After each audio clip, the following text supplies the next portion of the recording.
국내 주요 정치 이슈를 분석하는 1번지 현장. 오늘은 정치 7단도, 8단도 아닌 자타공인 정치 9단 박지원 민생당 의원 모시고 얘기 나눠보도록 하겠습니다. 안녕하세요. 네, 안녕하십니까. 먼저 아픈 질문부터 하겠습니다. 이제 뭐 다 지났는데요. 네. 민주당의 바람이 호남 지역에 정말 거셌고요. 이번 21대 총선에서요. 그 거센 바람에 골리앗이 다윗에게 패했습니다. 정치 신인에게 이제 낙선을 하면서 5선 고지 앞두고 고배를 마셨는데 마지막 출마라고 하시지 않았습니까? 그렇죠, 마지막 네. 출마했죠. 기분이 좀 시간이 좀 지났지만 씁쓸한지 아니면 좀 시원섭섭한지 아니면 아쉬운지 좀 궁금합니다. 다 해당됩니다. 셋 다 해당이 됩니다. 어떻게 됐든 박지원 잘했다. 그렇지만은 민주당 아니지 않느냐. 그리고 특히 마지막 판에 통합당에서 문재인 대통령 탄핵 운운하니까 어떻게 만든 문재인 대통령인데 탄핵하느냐 그런 바람이 불더라고요. 어떻게 됐든 제 부덕에 소치고 시대의 흐름이었죠. 네. 담담합니다. 요즘 그래도 왕성하게 활동 많이 하고 계시는 모습 보면서 역시 박지원답다 이런 생각이 들던데요. 어떻습니까? 왕성한 게 아니라 왕성을 가장했죠. 우선 방송에 활발히 출연하고 또 개인적으로 좀 쉬고 요즘은 체중이 늘어가지고 열심히 운동하고 다이어트합니다.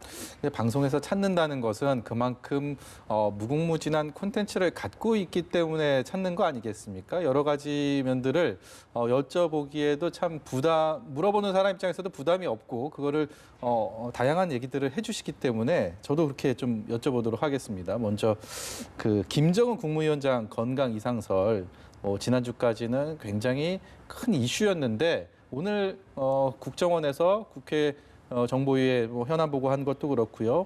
이 얘기들 결국은 낭설인 것으로 확인이 됐습니다. 근데 문제는 미래통합당 당선인 태영호, 지성호 두 당선인의 말들이었습니다. 이런 것들이 과연 우리 정보의 대북 관련된 어떤 정보 정확성이 어떤가를 다시 한번 생각하게 해준 계기가 아니었나 싶은데요. 어떻게 보셨습니까? 저는 줄기차게 4월 15일 태양절에 나타나지 않아가지고 이제 데일리 NK에서 보도해서 이제 미국의 CNN 세계적인 방송이 그렇게 보도되니까 의혹이 제기됐지만은 여러 가지 정황으로 봐서 또 제가 파악하는 바로는 이상설이 없었어요. 그런데 세계 언론도 그렇고 자꾸 증폭시키는 거예요. 우리 언론도 그렇고. 그렇지만은 저는 확실하게 이상하지 않다. 나중에 이제 보면은 99% 사망 이러한 문제도 나오니까 미국의 MBC 기자가 전화가 왔더라고요. 전화가 와서 굉장히 믿을 만한 소식통이 CNN 그리고 미국 NBC의 그러한 얘기를 위독설을 알려줬는데 자기들은 굉장히 조심스럽게 접근하고 있다. 그런데 이제 99% 사망설까지 나오면은 만약 그 경우 문제가 있지 않느냐? 저는 아니다. 코로나 파천이다. 12일 보도 이렇게 보면은 호위사령부 북한의 경호실이죠. 경호실 요원이 코로나에 감염됐다. 그런데 북한은 그때까지 코로나 청정국으로 확진한 자 한 명도 없다 이렇게 자랑했잖아요. 그러니까 12일부터 일제히 김정은 위원장을 필두로 해서 김여정, 최룡해 등 모든 10위권 내에 드는 권력 서열자들이 다 안 보이기 시작했어요. 그래서 이건 코로나 파천이고 이상 없다 하는데도 얼마나 해야 되니까 오히려 제가 더 제 스스로가 함정에 빠뜨더라고요. 이게 그런 거 아닌가 할 정도로. 그런데 트럼프 대통령은 굉장히 즐겁게 이제 예, 아는데 말은 안 하겠다. 그렇죠. 예. 그러니까 저는 지금도 그렇게 생각해요. 김정은 위원장도 이 대선 기간 동안에 미국 대선 기간 동안에 북한 뉴스가 하나도 없어졌잖아요. 예. 김정은 위원장 문제도 거론되지 않았는데 트럼프 대통령도 이제 거기에서 얘기를 해가지고 세계적 이목을 집중되고 지금 조 바이든하고 코로나 때문에 굉장히 지지도가 약한데 재미를 본 것도 아니냐. 그래서 나는 두 정상이 좀 짜고 치는 코스톱 아닌가 할 정도로 의심을 했어요. 예. 그러나 이건 아니다. 그래서 미국 NBC 기자에게 제가 설명을 했죠. 이런 정황으로 봐서 아니다. 절대 기사 쓰지 마라. 그래도 걱정이 되잖아요. 그래서 제가 제 페이스북에다 이건 아니다 라고 했는데 그 다음날 나타나더라고요. 그래서 아무튼 해프닝이었죠. 예.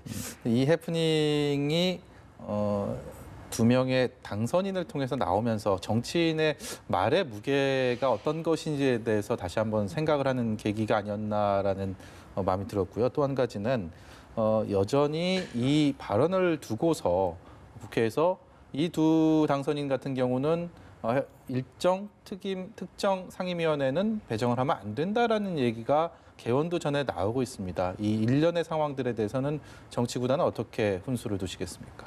뭐 태영호 공사 태구민 당선이라고는 방송도 여러 번 했고 저도 참 좋아합니다. 지성호 당선인은 저는 모르고요. 예. 어떻게 됐든 이분들이 자유를 찾아서 탈북한 것만은 사실이에요. 그리고 이분들이 국민의 심판을 받아서 국회의원에 당선됐단 말이에요. 예. 당선인 신분이지만은 지금 현재 국회의원이죠. 네. 저도 좀 5월 29일까지 국회의원이라고 하지만은 당선인 2주가 되지 현역은 지금 아니에요. 네. 그러니까 좀 더 신중하게 말씀들을 했었으면 좋았을 건데 저도 뭐 직접 물어보기도 했지만은 방송 나가서 자기들이 믿고 싶은 소문이죠.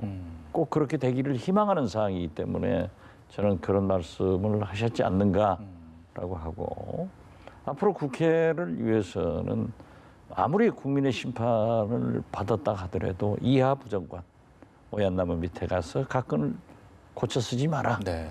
그래서 그러한 국방위원회나 정보위원회는 본인들이 신청하지 말아야 되고 또 만약 신청했다 하더라도 이제 내일 모레 당선될 원내대표가 조정을 해야 되고 그래도 끝까지 통합당에서 그러한 상임위에 배치됐다고 하면은 최종 결정권자는 의장이에요. 예. 원이 구성되면은 의장도 적절하게 조치를 하는 것이 필요하지. 거기 꼭 가서 국방위 정보위 가서 자기도 또 국민들도 부담된다고 하면은 할 필요 없다. 저는 그렇게 봐요. 예.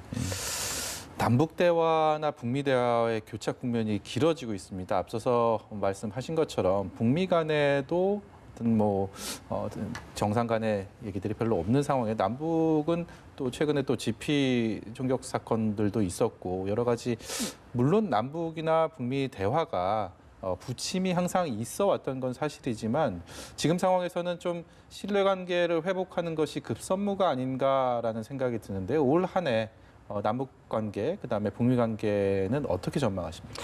결론적으로 보면은 미국 대통령 선거가 있는 해이기 때문에 그렇게 진전은 없을 것 같아요.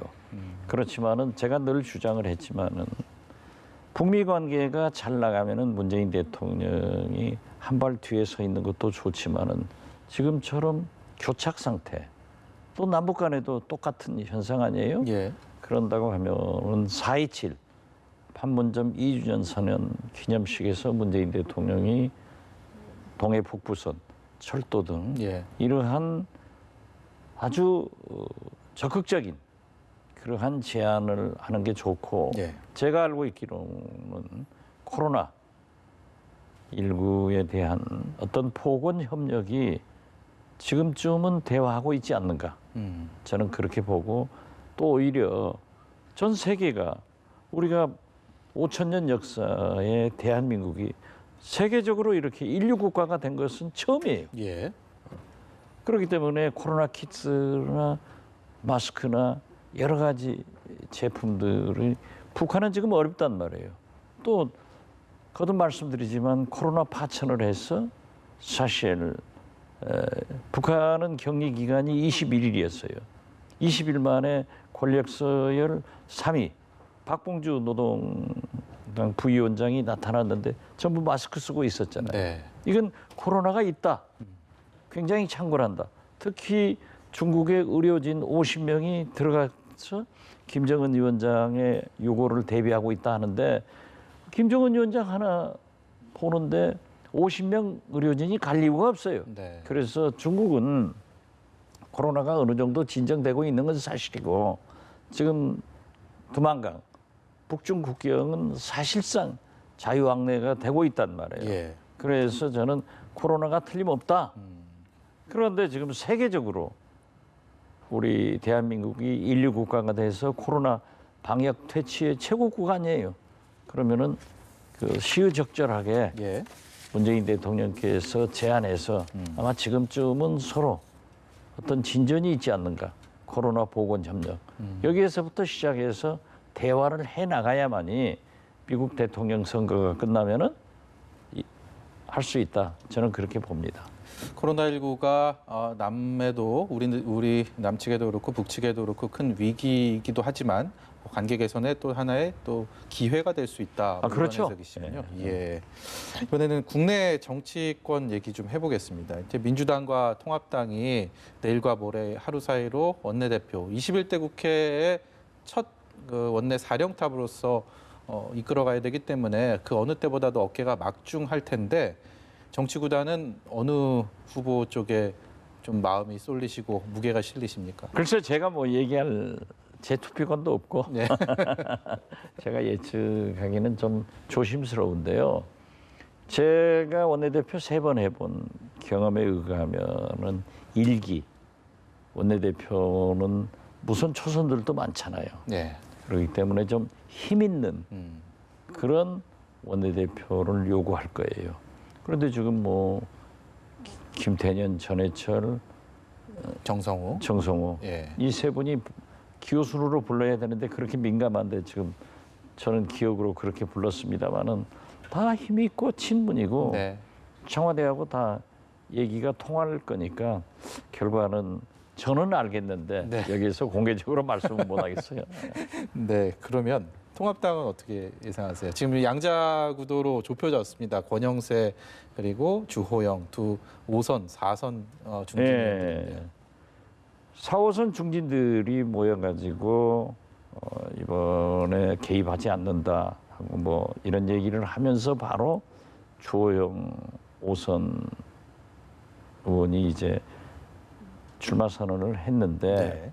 물론 정책위 의장 러닝메이트로 조금 시끄럽기는 하지만은 또 누구죠?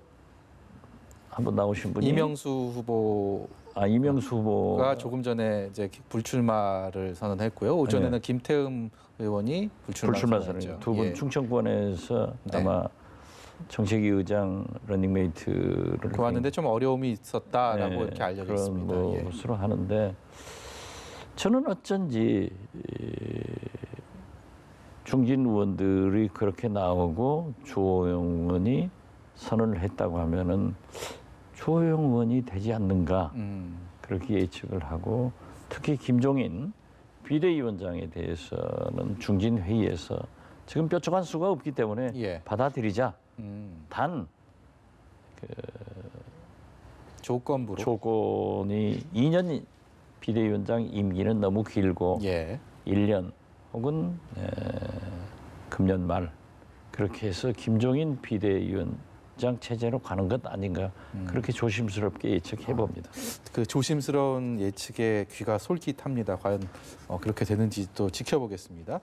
이번에는 민생당을 비롯한 3당 얘기를 좀 해보고 싶은데요. 그럼 민생당 뭐 원내 의석 하나도 없는데 지금 얘기해봐야 무슨 저도 입장이 네. 난처하고 이게 이제 1, 2당 체제가 21대 국회 시작부터 양당 체제가 확고하게 굳어져 버리니까 과연 지금 말씀하신 것처럼 국민이 버린 것이다. 민생당은 한석도 못 얻어서. 그렇다면 제3당 민생당이 아니더라도 뭐 정의당이 됐든 아니면 지금 뭐 위성 정당이 됐든 간에 제3당이 미래가 과연 21대 국회는 어떻게 될 것인지, 한국 정치에서는 제3당의 입지가 어떤 식으로 또 형성이 될 것인지도 궁금하거든요. 제3당의 입지는 지금 현재 없어진 건 아니에요. 정치는 항상 국회에서 이루어지기 때문에 국민이 지지해준 원내 의석이 좌지우지하는데 존재가 없잖아요. 예. 존재가 없는데 물론 거대 양당제로 움직이는 것이 제3당 3세력의 필요성도 있었죠. 그러니까 저도 그러한 것을 시도해봤지만은 이제 양당제로 움직이는데 제3당은 다음을 기약해야 되는데 그러면 22개월 정도 남아있는 대통령 선거에 어떤 뚜렷한 후보가 지금 현재 없잖아요. 예. 원내 의석도 없죠. 그리고 지방선거는 몇 분은 있어요. 네. 그런 분들이 과연 2022년 3월 9일이 대통령 선거예요. 한 22개월밖에 안 남았어요.